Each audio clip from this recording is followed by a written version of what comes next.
Halo guys, gua Mulki, Gua Ufa, balik lagi sama kita di Millennial Talk. Millennial Talk. Millennial Talk. Millennial Talk.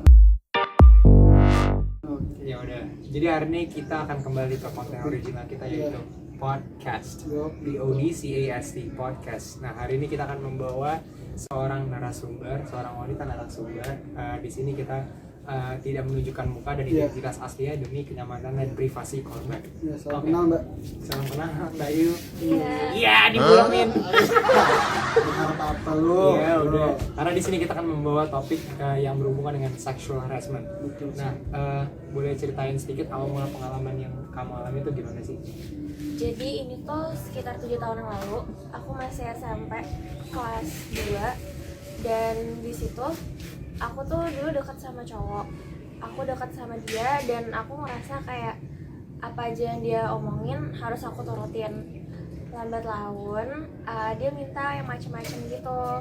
Awalnya kayak minta foto payudara dong, tapi aku nggak pernah mau karena menurut aku kayak ih buat apa sih? Tapi karena aku takut ditinggalin, jadi ya udah aku kirim. Awalnya cuman pakai baju belahan, terus kelihatan belahannya. Lama-kelamaan dia mau lebih. Dan Contohnya gimana tuh? Mau lebih gimana? mau lebih tuh kayak jangan ditutupin yang kayak gitu. Dan aku sendiri kan orangnya kayak Sedangkan itu privasi kamu sendiri. iya, dan sedangkan aku tuh takut gitu loh kalau misalnya nanti ditinggalin, karena saat itu aku emang gak dekat sama orang tua aku dan cuman dia yang aku punya gitu kan. Terus udah kayak gitu ternyata teman-teman dia tahu soal foto itu dan akhirnya kayak aku tuh udah gak bisa nyembunyiin lagi gitu loh. Kalau misalnya aku tolak kan pikirannya kayak aduh nanti aku dijauhin atau aku diapa-apain, mendingan aku kirim selesai gitu kan Kak. Tapi ternyata aku salah. Pas aku kirim ternyata orang-orang malah mikir ih cabe ya, ih sabian, yang kayak gitu-gitu Kak. Akhirnya Kayak udah nilai lu dari covernya gitu. Iya. Kalau gara-gara itu kan. Padahal aku juga kayak ngirimin tuh bukan bermaksud kayak gue mau pamer gue punya ini, enggak sama sekali, cuman karena kayak aku takut aja kalau kenapa-napa. Dan akhirnya pas aku kelas 3 itu ada kejadian yang benar-benar emang ngerubah hidup aku banget sih Kak. Gimana tuh kejadiannya? Jadi kejadian itu kayak semacam setup gitu. Awalnya tuh aku disuruh ketemu sama cowok gitu selesai sekolah. Ini Dan kapan kejadian? pas aku kelas 3 SMP. Oh, SMP. Nah, aku selesai kelas itu disuruh ketemu sama cowok ini. Terus pas lagi berdoa nih di kelas, ternyata dia tuh udah nungguin di depan kelas. Jadi kayak aku nggak punya kemana-mana untuk pergi gitu, kayak udah harus ketemuin dia. Udah Tapi kayak rentenir gitu ya, gue udah standby di iya, depan. terus pas dia kayak gitu, karena aku ngerasa aduh aku nggak bisa nih ngikut dia yang aneh-aneh, jadi aku taruh tas aku di lobi biar kayak orang-orang tahu aku tuh masih ada di sekolah. Dan ternyata ini cowok tuh bilang tolongin dong cariin pel gitu kan. Aku cari di lantai 1 emang nggak ada. Pas di lantai 2 kayak aku mikir kan di pantry ada dong, harusnya deket Iya. pel-pel gitu-gitu kan ada Nah, tuh. pel itu kalau boleh tahu di lantai berapa tuh adanya? Pel itu biasanya di semua toilet. Berarti Anda termasuk yang bisa gimana? Enggak, mungkin kayak dia numpain apa atau gimana gitu kan. Terus pas aku Nah, tapi kok lu mau aja itu kan maksudnya kayak aneh juga gitu tiba-tiba nyuruh lu buat ngambil pel dan lain-lain. kalau menurut aku sih nggak begitu aneh, karena yang aku ingat SMP aku tuh naruh pelnya emang di toilet cewek Kak. Jadi ya udah pas kayak gitu nggak ada nih pel lantai 1, naik ke lantai 2, terus dia bilang udah lantai 3 aja gitu kan. Pas aku masuk ya aku nggak punya pikiran kalau mereka tuh bakalan se-frontal itu ya. Terus pas aku masuk kayak wah nggak mungkin ada pel nih karena di sini tempat wudhu gitu kan. Terus ternyata salah satu cowoknya itu malah nutup pintunya. Terus ya Pada udah. saat di lantai 3 tuh kamu di bagian mana gitu loh? Aku di tempat toilet cowok apa cewek gitu, pokoknya aku di toiletnya. Dan emang kayak pintunya itu bisa dikunci gitu dari dalam. Dan pas aku masuk, satu cowok ada yang masuk ngikutin aku, satu lagi ada yang nutup pintu. Dan disitu tuh mulai kejadiannya. Kamu sama teman kamu ini itu deket apa? Aku sama mereka sama sekali nggak deket. Sama sekali nggak dekat. Sama sekali nggak deket. Oke, lanjut. Terus udah masuk kayak gitu, aku tuh kayak nggak, pikirannya gini, kalau misalnya aku nangis nanti yang ke atas pasti guru. Dan guru itu orang dewasa tuh pasti kayak mikir udah yang kemana-mana duluan gitu loh, dia nggak mau nanya dulu ada apa. Dan aku mikir lagi, mending guru yang naik. Kalau teman aku sendiri, mereka bisa aja ikut masuk juga terus ikut ngelakuin hal yang cowok ini lakuin kan. Jadi yaudah bener-bener kayak aku tahan banget. Cuman untungnya waktu itu pas aku lagi kayak digitu-gituin dan aku bener-bener nangis, ternyata ada yang ke atas gitu kak. Jadi si dua cowok yang ke atas juga sama aku ini dengar ada orang yang jalan ke atas. Oh, jadi pas mereka sedang melakukan hal tersebut, dia mendengar ada orang yang naik ke atas ya. Terus gimana bisa? Terus habis itu pas kejadian itu kamu denger doang apa pelaku juga dengar atau justru pelaku duluan yang sadar. Oh. Terus pas tahu gitu si pelaku ini langsung kayak cabut kayak gitu, dan mereka turun duluan dan aku kayak turun terakhir. Dan pas aku turun terakhir itu bisa ketahuan sama guru-guru aku itu karena aku nangis pas turun dan tasku tuh hilang. Oh, itu cara guru kamu ketahuan gitu ya? Iya itu.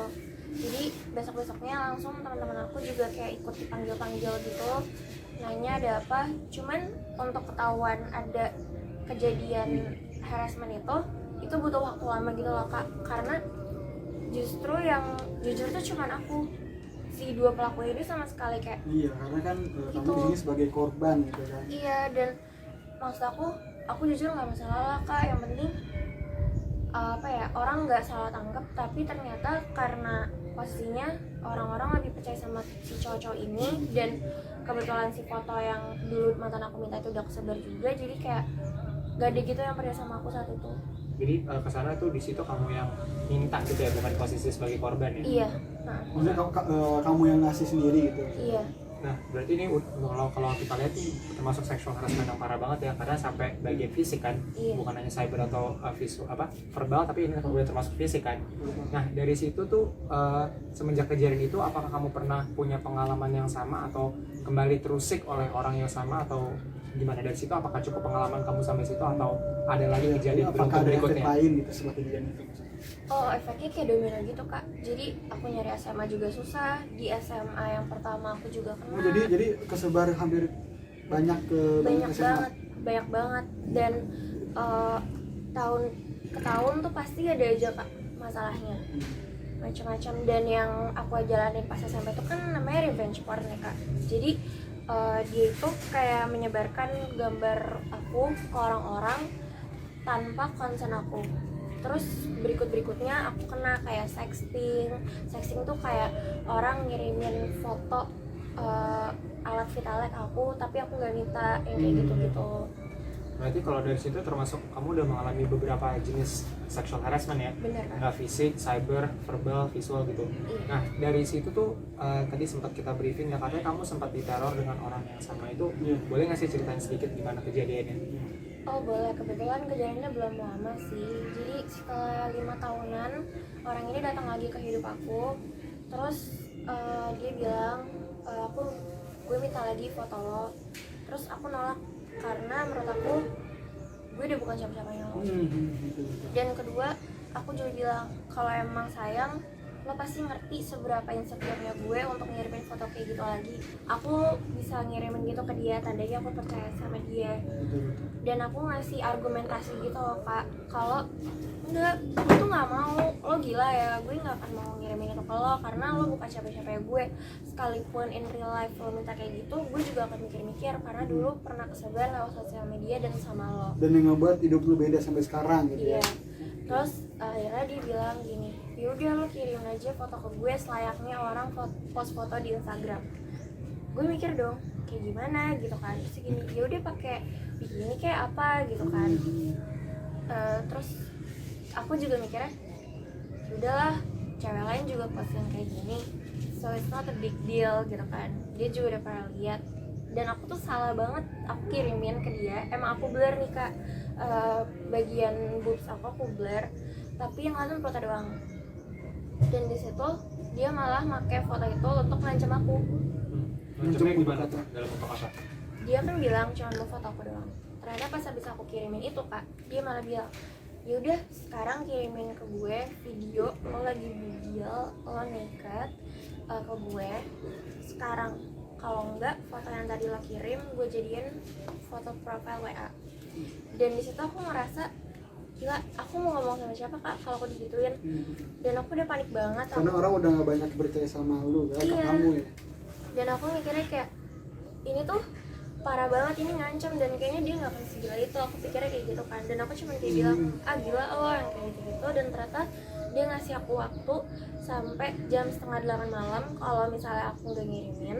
Waktu dia minta jam berapa? Dia minta jam 7.25an. Oh, Dia minta 7.25, terus batasnya 7:30. Iya, baru cuma 5 menit. dong. Dan aku lagi nggak di rumah, jadi kayak posisinya, aduh gue juga nggak mungkin nih ngirimin kayak gini. Tapi gimana kalau nggak, pasti kan ada pikiran-pikiran dia dulu aja pernah nyebarin, gimana sekarang gitu kan. Tapi gini, kok bisa percaya lagi sama dia dan bisa ngasih lagi gitu, dan lebih parah dibandingkan yang dulu gitu. Yang kemarin aku kirim itu kan sebenarnya nggak lebih parah daripada yang dulu, karena aku blur, jadi yang kelihatan tuh cuma foto doang. Tapi dia gunain foto itu untuk bumerang ya? Iya, malah jadi bumerang. Terus udah bener-bener di jam 7:30 dan aku bener-bener kayak takut banget liat WhatsApp, dan ternyata beneran dia jadiin profile picture WhatsApp. Berarti kamu nggak ngirim kan? Aku nggak ngirim lagi, dia pakai yang tadi aku kirim yang perutnya kelihatan. Berarti kejadian dong nih, jadi foto itu kamu berarti dijadiin foto profile. Iya. Terus aku bener-bener panik banget, posisinya kayak kan kita nggak mungkin ya nggak punya nomor orang tua. Iya. Dan siapapun itu bisa ngeliat profile picture WA-nya gitu. Dan aku panik banget. Aku mau ngomong ke teman-teman aku juga, takutnya teman-teman aku malah nyalain aku duluan. Iya. Tapi nggak bantuin nyelesain masalah. Akhirnya kayak aku cuma bisa marah-marah ke dia, dan dia bilang gue nggak peduli, kalau nggak lo kirim tetap aja gue pasang kayak gitu kan. Terus dan setelah dipasang itu reaksi lu gimana dan mengakhirinya gimana? Reaksi aku pertama, aku pasti kayak nyari orang yang nggak kenal dia tapi kenal aku, jadi bisa ngechat dia. Dan gak semua orang sih kak mau bantuin aku, sampai akhirnya aku harus ngechat temen lama aku biar bilang ke dia gitu, jangan lo pasang lagi kayak gitu. Karena teman kamu ngebujuk dan dia mau? Teman aku nggak pakai bujuk kak, langsung kayak gue tahu alamat lo, kalau masih lo pasang sampai jam 9 lo gue samperin sekarang. Dan ya mungkin dia kayak chicken shit gitu kayak. Berarti dia nggak berani sebenarnya Iya. cewek doang kan? Cuman kayak mikirnya aku tuh penakut dan aku nggak bisa ngapa-ngapain kayak dulu. Dan akhirnya fotonya sama dia dihapus, terus dia ngeblok aku. Nah, di sini kan kamu udah mengalami berbagai macam sexual harassment kan, dan kita tahu di zaman sekarang kayaknya itu bukan hal yang tabu lagi lah ya. Nah, menurut kamu dari segi pengalaman kamu nih, sebenarnya pakaian itu menentukan nggak sih lawan jenis itu untuk menarik lawan jenis lainnya untuk melakukan sexual harassment atau rape kayak gitu? Jujur enggak, menurut aku enggak. Menurut kamu enggak? Cuman kalau dari pandangan aku, maaf ya, karena aku kan berteman dengan laki-laki, kan aku tuh dekat. Jadi banyak sekali pendapat mereka kalau cewek yang berpakaian seperti itu bisa mengarahkan ke arah yang sana, berarti kan? Menurut kamu gimana kalau ada pendapat seperti itu? Justru aku juga pernah ngalamin. Waktu itu aku pakai kemeja tangan panjang, aku pakai jeans yang benar-benar gombrong, dan aku pakai kerudung. Aku tetap aja digituin sama cutting aku. Itu kejadian apa? Itu kejadian pas awal-awal aku maba. Jadi aku udah buktiin, aku pakai kaos pernah digituin, aku pakai seragam SMP pakai jilbab tetap digituin, aku pakai yang gombrong-gombrong berjilbab tetap digituin. Jadi sebenarnya yang salah gimana ya? Ya otak lo salah anjing. Iya, betul. Otaknya gitu. Anda para orang Indonesia berkacalah, Anda punya dosa banyak, ingat Lo itu. otak jangan kayak anjing, oke? Ingat. Oke. Kesan lo buat cowok-cowok anjing luar sana yang berpikiran kayak anjing dan nggak Nggak bahwa bakal dirinya ngeliat. anjing. Enggak deh. Yes, Enggak, tapi buat kata-kata aku mas. gini, lo tuh cowok dan lo tuh pasti punya nyokap, mau lo benci Orang tua. atau enggak sama ibunya, hargainlah cewek, karena kalau misalnya nyokap lo yang digituin kan lo bisa ngamuk-ngamuk. Nah, iya betul betul. Atau adik lo atau kakak lo atau sepupu lo deh. Posisikan target yang ada gituin itu sebagai ibu Anda sendiri. Iya, kalau misalnya ibunya yang kena nih, misalnya kayak cuma dicolek doang ibunya, pasti kan kamu juga Iya, marah itu kan. sangat sih. Bukan marah lagi ya, aku kulitin orang. Iya, Iya. ingat hidup tidak 2 kali. Hanya Hidup. sekali kesempatan. Betul Lu sekali. mati gak hidup lagi. Ingat itu. Bener. Oke, jadi ambil hikmahnya dari pengalamannya Mawar, kita samarkan namanya. Nah, thank you banget Kak udah datang nih share pengalamannya. Terima kasih. Dan buat cowok-cowok di luar sana, tolong tonton video ini sampai habis dan berkacalah jika Anda masih menjadi penjahat kelamin di luar sana. Oke, yang diambil yang jelek-jelek tolong dibuang, yang baik tolong Diserap. diserap. Iya. Oke, diserap. Thank you guys for watching. Enjoy the video. Peace Peace out. out.